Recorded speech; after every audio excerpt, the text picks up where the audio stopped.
Todo esto yo como inversor en el financiamiento multilateral de la entidad del Banco Interamericano de Desarrollo. La tasa de interés promedio que sacado de esta gráfica de la fuente del BID, el promedio es de 4,34% y se le suma un margen de fondeo del 0,41%, el margen de préstamos del BID del 0,8%, teniendo una tasa total de 5,55%.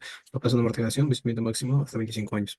Para las condiciones de pago son las que se ven en pantalla, son 15, algunas ya mencioné en la anterior lámina. Los riesgos asociados son riesgos financieros fiscales, riesgos en proyectos de acciones público-privadas, también recuperativos y de ejecución. Ahora, con respecto a la entidad del Banco Mundial, la tasa de interés es muy diferente, lo engloba, lo clasifica por años y también por la moneda local. Y a esto se agrega el encargo por el préstamo, que la tarifa inicial de 0,25%, la comisión por compromiso del 0,25%. Los plazos de amortización, plazo máximo de 35 años de vencimiento. Pero las condiciones de pago son todas estas que se ven acá, algunas también ya las mencioné en la anterior lámina, y los riesgos asociados son los riesgos de mercado, riesgos de crédito, riesgos operativos, riesgos de liquidez. Muchas gracias. Ha sido todo por mi parte. Voy a pasar a mi compañero.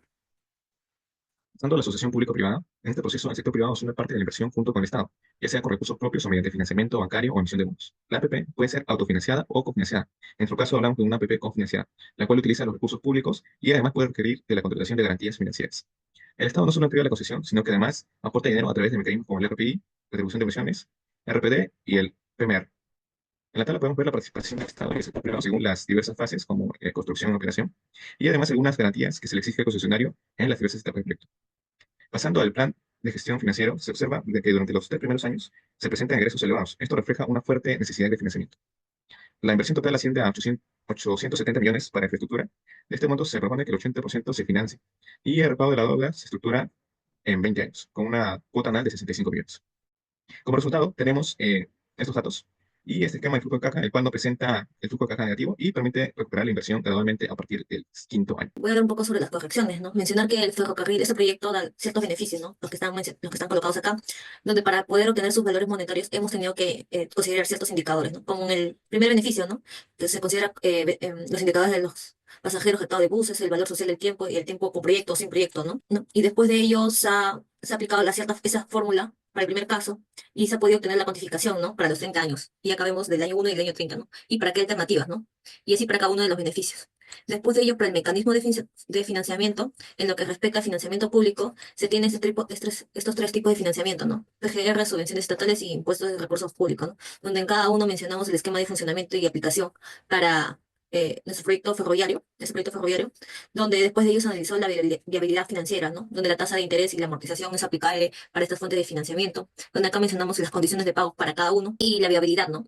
Donde el PGR tiene una viabilidad alta, ¿no? Debido a que es muy previsible y tiene un gran respaldo, pero puede haberse afectado, ¿no? Por algunos cambios del gobierno, donde las subvenciones estatales tienen una viabilidad medianamente alta, ¿no? Debido al gran apoyo específico que puede tener, ¿no? Pero puede haberse afectada ya que se puede priorizar otros tipos de proyectos, ¿no? Y la que tiene una viabilidad alta, que es el canon o el poco común, ¿no? ¿No? Que es, debido a que solamente es como una fuente de financiamiento complementario, pero que no es una fuente estable, ¿no? Para todos los proyectos, para todo este proyecto a gran escala. Sería todo por mi parte. Muchas gracias. Soy Rodrigo Leaga y a continuación vamos a ver el periodo recomendado de inversión. Como lo podemos observar, la concesión va a durar 30 años, dentro de los cuales los primeros 5 años van a ser gastos fuertes, dado que se va a invertir en diseño de ingeniería, construcción, por lo cual hemos ampliado estos 5 años y los hemos dividido en trimestres, dentro de los cuales podemos observar cómo va fluctuando la inversión y el gasto. Asimismo, este periodo de 5 años representa el 16,67% del total de la concesión. Pasando con el financiamiento privado, podemos observar las distintas modalidades, tanto como préstamos, emisión de bonos, inversiones institucionales o el mismo capital del concesionario. Y la función de esta inversión privada va a ser cubrir las brechas donde el Estado no financia a tiempo, de tal forma que el privado va a buscar recurrir a entidades bancarias para,